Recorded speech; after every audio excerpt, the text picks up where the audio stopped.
কেউ অন্যায় করে, যদি কেউ চাঁদাবাজি করে, চুরি করে, ডাকাতি করে, ইফটিজিং করে বা আরো কোনো খারাপ কাজ করে, সেটা অবশ্যই সেই অন্যায় পানিশমেন্ট হবে, মামলা হবে এবং সেই মামলার গতিতে চলবে।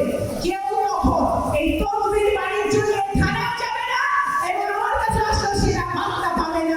আমি বলে দিলাম মুরব্বীরা, মা বোনেরা, এই গ্রামের যারা উপস্থিত হয়েছেন, লস্করদী ইউনিয়নে যারা উপস্থিত হয়েছেন, নগরকান্দার উপজেলার সাধারণ সম্পাদক সাইফুর রহমান মুকুল সহ সকল পর্যায়ের নেতৃবৃন্দ যারা উপস্থিত হয়েছেন, আমার পক্ষ থেকে সালাম এবং শুভেচ্ছা জানাচ্ছি। আমাদের আজকে মূল উদ্দেশ্য হচ্ছে খাল খনন কর্মসূচি শুরু করা। আমাদের নগরকান্দার সালতায় আরো 60টির মতো খাল খনন করা হবে। শহীদ রাষ্ট্রপতি জিয়াউর রহমান খাল খনন কর্মসূচি বাস্তবায়নের মধ্য দিয়ে বাংলাদেশে কৃষি একটা বিপ্লব এনেছিলেন। কৃষকদের জন্য, কৃষি কাজের জন্য বাংলাদেশের কৃষি খাতে একটি অবিস্মরণীয় উনি সফলতা নিয়ে এসেছিলেন এই খাল খনন কর্মসূচি শুরু করে। আপনারা হয়তো অনেকে জেনে থাকবেন, এই ফরিদপুর জেলায় শহীদ রাষ্ট্রপতি জিয়াউর রহমানের পদচারণা হয়েছিল। উনি এসেছিলেন আমাদের ফরিদপুর জেলার বিখ্যাত যে নদী আজকে শুকিয়ে অবস্থা খারাপ এবং যেই কারণে আমাদের বহু কৃষকরা আজকে অবহেলার মধ্যে আছে, সেই কুমার নদের খাল খননের সময় 1980 সালে এই শহীদ রাষ্ট্রপতি মদনখালীতে এই শহীদ রাষ্ট্রপতি জিয়াউর রহমানের পদধূলি পড়েছিল। উনি এসেছিলেন এই অত্র এলাকার কৃষকদের ভাগ্য উন্নয়নের জন্য, কৃষি খাতে ভাগ্য উন্নয়নের জন্য উনি এই জায়গায় এসেছিলেন।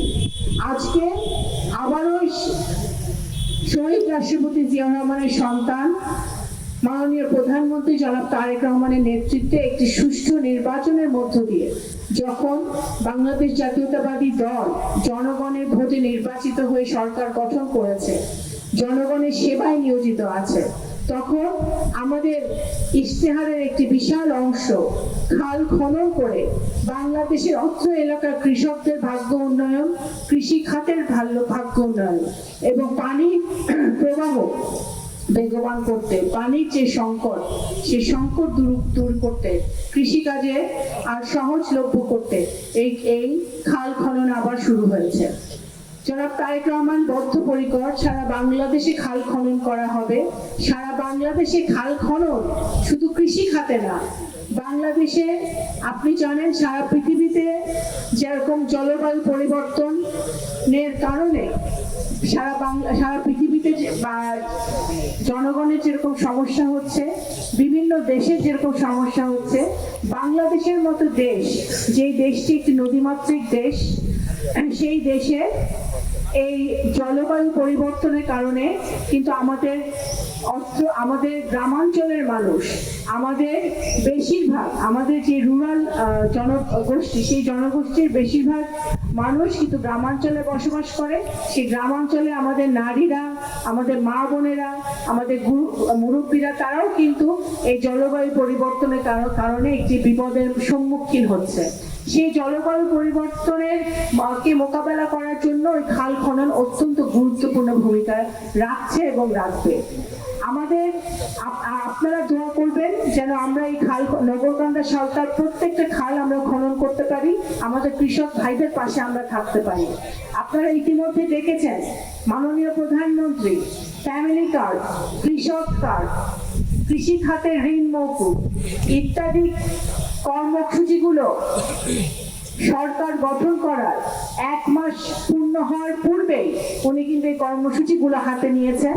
কারণ বাংলাদেশ জাতীয়তাবাদী দলের সরকার বাংলাদেশের 17 কোটি মানুষের ভাগ্য উন্নয়ন করতে, নারীদের ভাগ্য উন্নয়ন করতে, নারীদের ক্ষমতায়নের জন্য, কৃষকদের ক্ষমতায়নের জন্য এবং আগামী প্রজন্মের আমাদের যারা ভাই বোনরা বেড়ে উঠছে, ছেলেমেয়েরা বড় হচ্ছে, তাদের ভাগ্য উন্নয়নের জন্য কিন্তু বর্তমান বিএনপি সরকার বদ্ধপরিকর।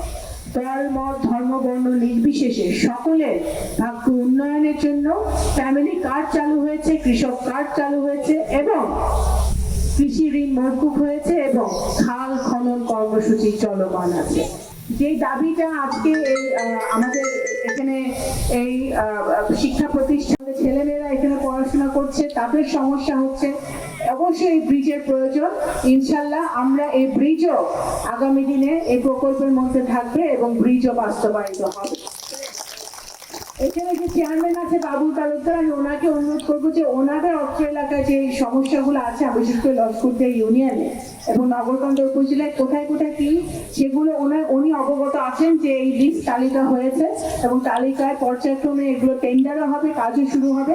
আমাদের লস্করদিয়া ইউনিয়নে মনোহরপুর গ্রাম সহ একটা গ্রামও যেন রাস্তা এবং ব্রিজ ছাড়া না থাকে, সেইটা আমাদের অবশ্যই বাস্তবায়ন করতে হবে। আপনাদেরকে আবারও ধন্যবাদ জানাই এবং এই খাল খননে যে যারা আয়োজন করেছেন, এই আমাদের প্রশাসনের নেতৃবৃন্দ সকলকে, কর্মকর্তাগণ সবাইকে ধন্যবাদ জানিয়ে এবং এই গ্রামের আমাদের মুরব্বীদেরকে সবাইকে ধন্যবাদ জানিয়ে আমি আমার বক্তব্য শেষ করছি। আসসালামু আলাইকুম। বাংলাদেশ জিন্দাবাদ। দল পক্ষে গ্রাম পক্ষে আজকে